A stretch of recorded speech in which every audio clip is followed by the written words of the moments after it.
Bonjour les amis, j'espère que vous allez bien et que la semaine a bien commencé chez vous. Moi, c'est Noélie Panda. Je suis la personne qui te parle de ta santé mentale, de ta croissance émotionnelle, psychologique et spirituelle. Je te parle aussi de ta guérison intérieure parce que l'ensemble, tout ça là, c'est un ensemble fait pour que tu puisses avoir une vie équilibrée. Souvent, tu vas voir que je vais allier tout ce qui est psychologique au spirituel. Oui, les deux sont compatibles et moi, c'est ça mon job. Au-delà de ça, je suis auteur, je suis conférencière et je suis aussi une formatrice. Alors, tu es le ou la bienvenue sur notre chaîne. Installe-toi confortablement, abonne-toi et surtout active les notifications pour ne pas rater au fait les vidéos qui vont arriver. Parce que je pense qu'on a beaucoup de choses à se partager ensemble sur cette chaîne YouTube. La semaine dernière, il m'est arrivé quelque chose et je voulais vraiment partager ça avec vous. Vous me direz en commentaire ce que vous en pensez. On est là vraiment ici pour grandir ensemble. Je n'ai pas le monopole de la parole. Chacun est libre de donner son avis, en fait, dans la bienveillance, bien sûr. C'est tout ce que je vous demande, de la bienveillance. Le reste, voilà. La semaine dernière, il s'est présenté une situation à moi dans le sens où, en fait, j'avais une personne à côté de moi qui a vu un couple qui fonctionnait au fait d'une certaine manière. Et la personne me dit, mais Noélie, mais est-ce si moi aussi j'essaie de calquer ça sur mon couple, et si nous aussi on essaie de faire comme ça, tu penses que c'est une bonne idée? J'ai regardé la personne, j'ai souri. J'ai souri. Et ça, malheureusement, c'est un piège qui nous guette, nous tous, au quotidien, moi y compris. Ce piège nous guette au quotidien. Regardez un couple, une famille, une société, une entreprise, tout ce que tu veux, une vision. Et par rapport à ce que vous voyez de ça, de l'extérieur, vous voulez faire pareil comme ces personnes. Alors que vous oubliez un détail important. Vous n'êtes pas pareil. Vous n'avez pas la même histoire, vous n'avez pas les mêmes défis, vous n'avez pas les mêmes réalités. Je vous donne un exemple concret. Là, parce que là, ce que je suis en train de me dire, c'est très abstrait. On va aller maintenant dans le concret. Imagine-toi que tu vois un couple où les deux travaillent ensemble. Le couple travaille ensemble, en fait, sur un projet, une vision.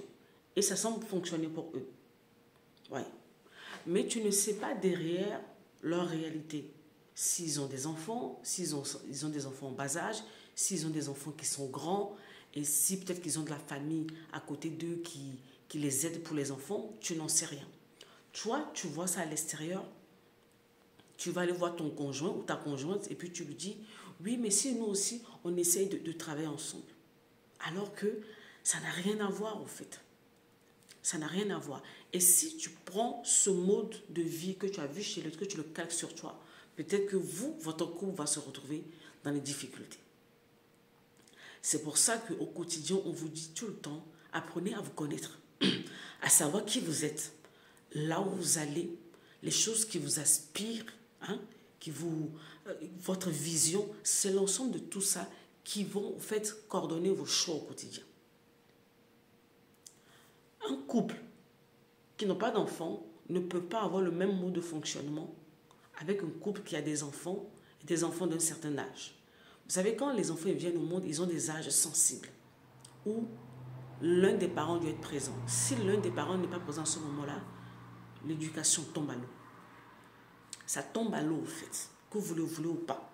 Si l'un des parents n'est pas là, ou les deux sont occupés pour le travail, ça va foirer. Il va y avoir des complications. Vous allez le payer d'une manière ou d'une autre. C'est vrai que peut-être que financièrement, la famille sera mieux. Mais et les enfants? Vous savez, souvent, c'est un détail qu'on oublie. Nous, les parents, souvent, on oublie que nos enfants, ils n'ont pas seulement besoin, en fait, de notre argent, des biens qu'on peut leur ramener. Par moment, ils ont besoin de notre présence. Par moment, ils ont besoin des cadres. Ils ont besoin de se sentir rassurés.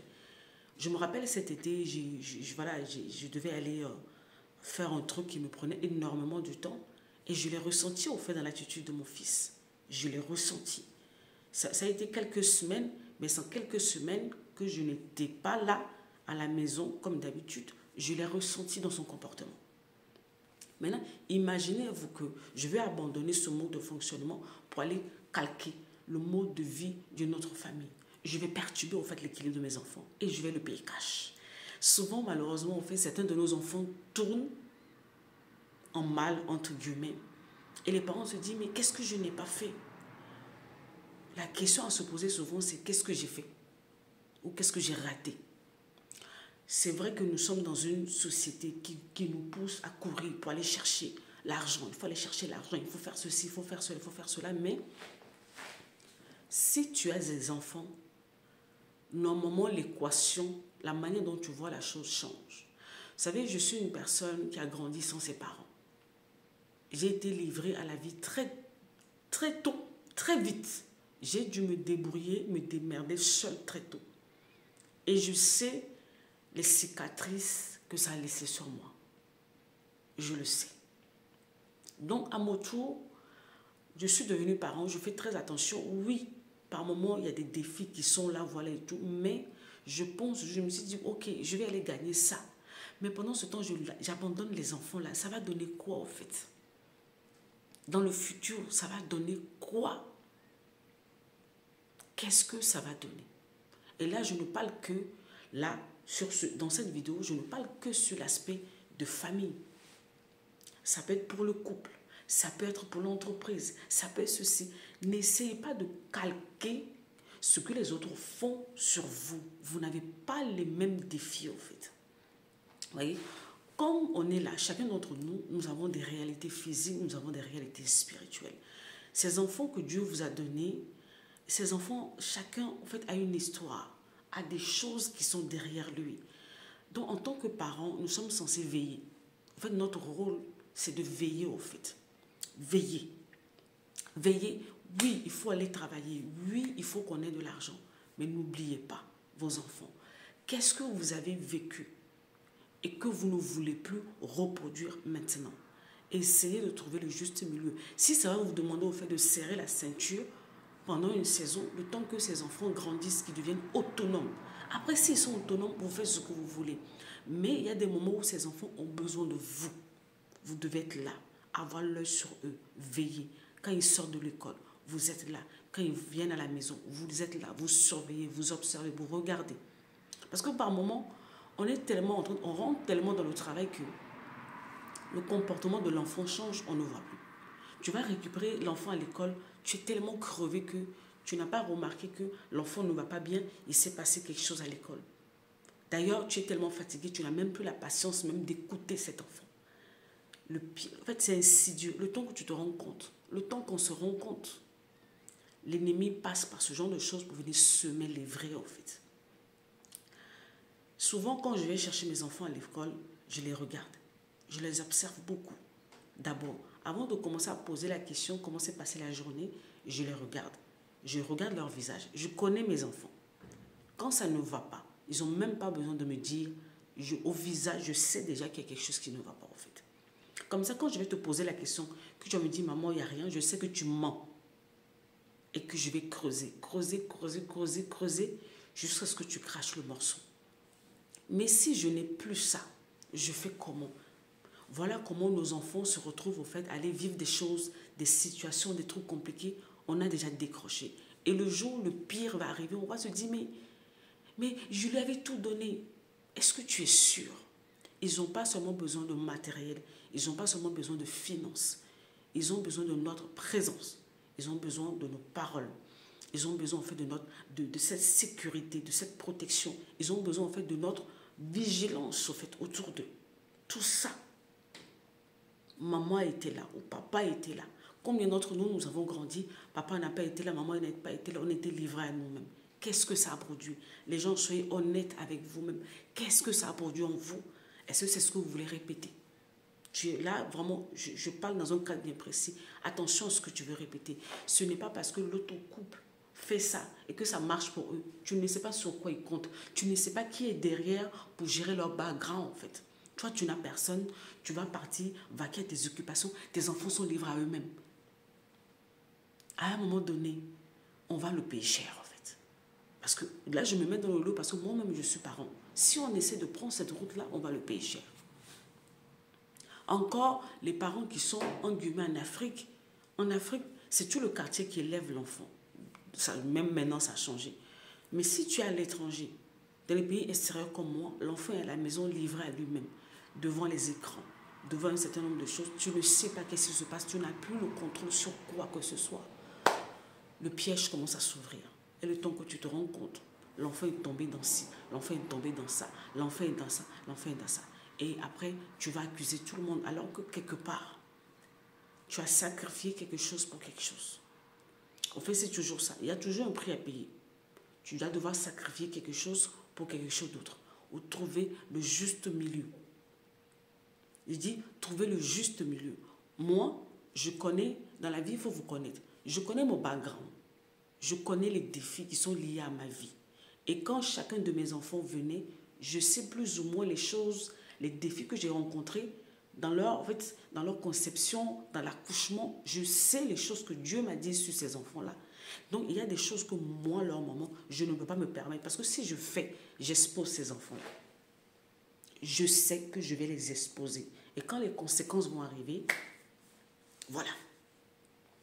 N'essayez pas de calquer sur vous, sur votre couple, sur votre famille, ce que les autres font. Ce qu'ils font là, ils savent sur quoi ils comptent. Et ça peut être même par rapport à la gestion des réseaux sociaux. Il y a des gens qui me suivent sur cette chaîne YouTube depuis bien des années. Il y a des gens qui n'ont jamais vu mon mari. Quelques-uns ont vu mes enfants, mais en coup de vent, vite fait. Pourquoi? Pas parce que j'ai envie de les cacher ou parce que non. Parce que je connais les défis liés à ma vie. Je connais les défis liés à la vie de ces enfants-là. Je me dois de les protéger. Je me dois de les protéger. Jusqu'à ce qu'eux-mêmes, ils soient en âge de pouvoir gérer un certain nombre de choses. Et s'ils veulent le faire, ils le feront. Mais moi, je ne le ferai pas en fait. Dans la vie, connaissez-vous. Connaissez vos places, connaissez vos choses et avancez. Avancez au fait dans cette direction-là. Quelqu'un fait quelque chose, c'est bien, c'est beau, c'est mignon, c'est vrai. Mais est-ce que toi, c'est bon pour toi? Je répète, les autres, le couple à côté de toi, ils font ça. Ils fonctionnent comme ça. Et ça a l'air de marcher pour eux. C'est bien pour eux. Mais toi aussi, tu veux faire pareil. Est-ce que c'est bien pour toi? Attention à ce piège de comparaison. Vous pouvez perdre beaucoup dedans. Beaucoup. Énormément, en fait, à l'intérieur de cette histoire. Donc, faites attention à vous. C'était vraiment l'expérience que j'ai vécue, que je voulais partager avec vous. Dites-moi en commentaire ce que vous en pensez. Préservez-vous. Préservez les choses, les personnes qui sont importantes pour vous. Évitez la comparaison. Évitez de calquer au fait votre mode de vie, vos manières de faire les choses sur eux. Vous n'avez pas les mêmes problèmes. D'accord? Vous n'avez pas les mêmes problèmes, les mêmes réalités, les mêmes défis. Chacun fait comme il veut, chacun fait comme il peut. Mais toi, ne t'oublie pas. D'où tu viens, là où tu vas, ça conditionne tes choix, tes modes de vie. Tout ce que tu es censé faire est conditionné par la connaissance que tu as de ta personne. Voilà ce que je voulais partager avec toi. Prends soin de toi. Pour ceux qui veulent au fait l'accompagnement avec moi, vous allez voir dans la biographie en haut de la chaîne, il y a le lien de mon site internet. Et dessus, je crois que vous allez avoir mon numéro. Vous m'écrivez sur WhatsApp. Vous ne m'appelez pas. Vous m'écrivez sur WhatsApp. Et puis, on va voir, ou soit ceux qui sont sur... Vous allez voir aussi ma page Facebook, ou m'écrivez directement sur Messenger de l'autre côté. Dans tous les cas, prenez soin de vous. Voilà ce que je voulais partager avec vous. Dites-moi en commentaire ce que vous en pensez. On se retrouve bientôt pour une autre vidéo, pour parler de quel sujet, je ne sais pas. Je crois que je vais répondre à une dame qui m'a laissé une question la semaine dernière. Prenez soin de vous les amis. Bye bye.